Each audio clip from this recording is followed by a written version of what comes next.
Hello everybody, in this video we're going to take a look at the differences between the original Nintendo Switch and the new Nintendo Switch OLED model. I hope this video will help you out deciding whether you should upgrade from the original to the OLED model, or if you're planning to buy a new Nintendo Switch, to buy the previous one, the original or the OLED, because there's a price difference between the two. So you'll decide whether it's worth spending extra $50 for the new version or not. Alright, let's begin. So the first thing is, of course, the display. This is one of the biggest changes here. A new 7-inch OLED touchscreen compared to the 6.2-inch LCD touchscreen on the original Switch. So what does this mean to us? Well, more vibrant colors, and you probably already know this if you have a mobile phone with an OLED display. So basically you can even compare this footage on a mobile phone with an OLED display compared to maybe on a laptop with an LCD, and maybe you can spot the differences. Generally speaking, the OLED will provide you with much more vibrant looking visuals, as also as deep blacks and high contrast. If you have, by the way, a phone with an OLED, AMOLED display or OLED display, you can actually compare it to an LCD if you have at home. And you can see the differences. So you can actually play this footage on maybe a phone that you have an LCD and one with AMOLED, and you can see the differences. The screen will also be brighter, and we can even expect a wider color range, although I haven't found detailed information about that, but we can expect this to be as well. Now, of course, it doesn't matter a lot to you if you're going to play TV mode only, or mainly TV mode. It matters if you find yourself playing the Nintendo Switch in handheld mode most of the time, like myself. Now, the cool thing is that when it comes to size, well, the size is almost about the same, just 0.1 inch difference wider, but other than this, it's about the same. So actually, it's just negligible. So you get a larger screen, better screen, larger screen, but the size of the console is still the same. Here you can see the differences between the original Switch, the Switch OLED, and the Switch Lite. And you can see that, again, you're not going to get a larger, much larger console. It's actually more about the same. So this is a big advantage. But again, keep in mind that the Lite version, of course, is smaller, but it comes also with a significantly smaller display.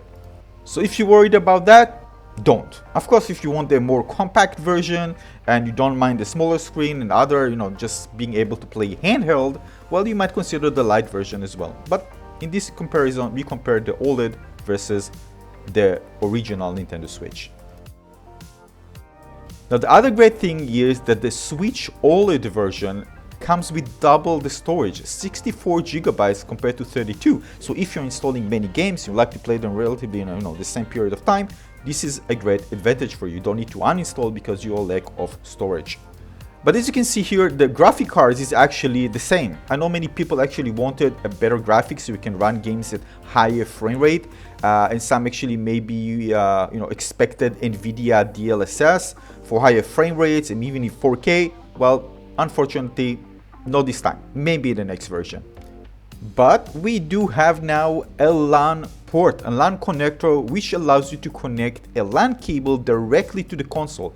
This is the original Nintendo Switch, as you can see, right? There's HDMI out, USB, and AC adapter. Now, basically, you can buy a wired Internet line adapter to the Nintendo Switch. As you can see here on the right side, there is an accessory for that, but with the new OLED model, you actually don't need it.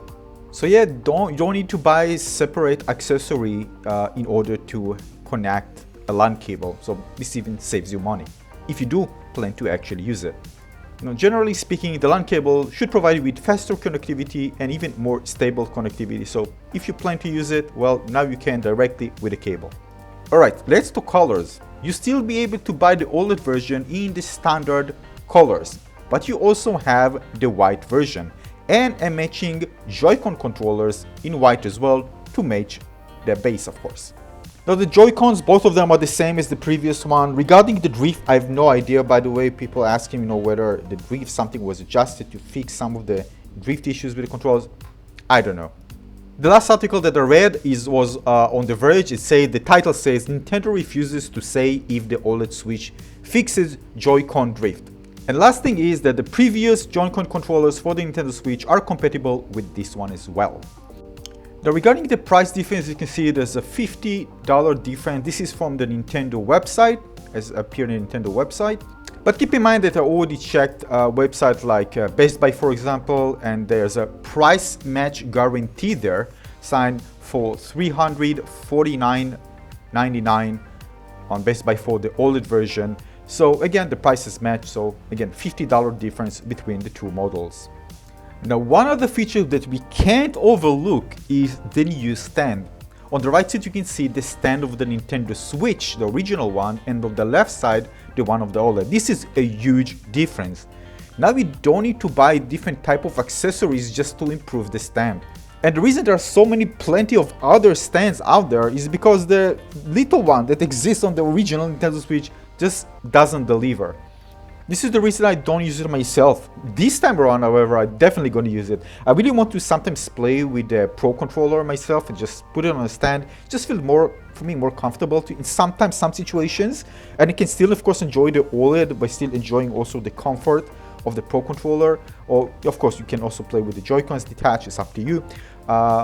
So for me, when I travel, for example, this is a really great option because I don't carry a separate secondary screen with me. So this is really a good option for me to enjoy kind of a more different type of TV mode, but a very tiny screen experience with the Pro controller. Now this of course was designed for tabletop mode where you play with friends locally. So now you can actually trust this stand to provide you with a stable experience without actually worrying whether the Nintendo Switch will fall, or maybe you're gonna break this stand because it was kind of very fragile. So now you don't have to worry about that at all. Now the last thing about the stand is you can actually change the viewing angle. So low angle, high angle. This is another advantage that you have compared to the stand of the original Switch.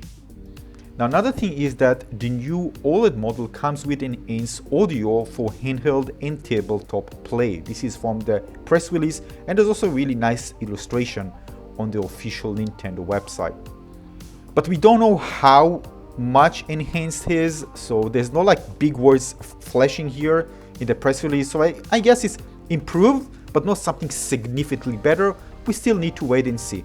But again, this is a nice thing to have, better audio, considering the fact you're going to play people who actually buy it and really excited to get the OLED model to play handheld. Improved audio is something that is really nice to have because you're not relying on other external speakers, but the built-in ones. Now keep in mind that if you plan to use headphones, high quality headphones, well, you don't need to worry about that because you use the speakers, your headphones. But yeah, this is a nice option to have, just, you know, if you don't want to use any external thing and just enjoy the quality, the audio quality of the Nintendo Switch. So nice option there.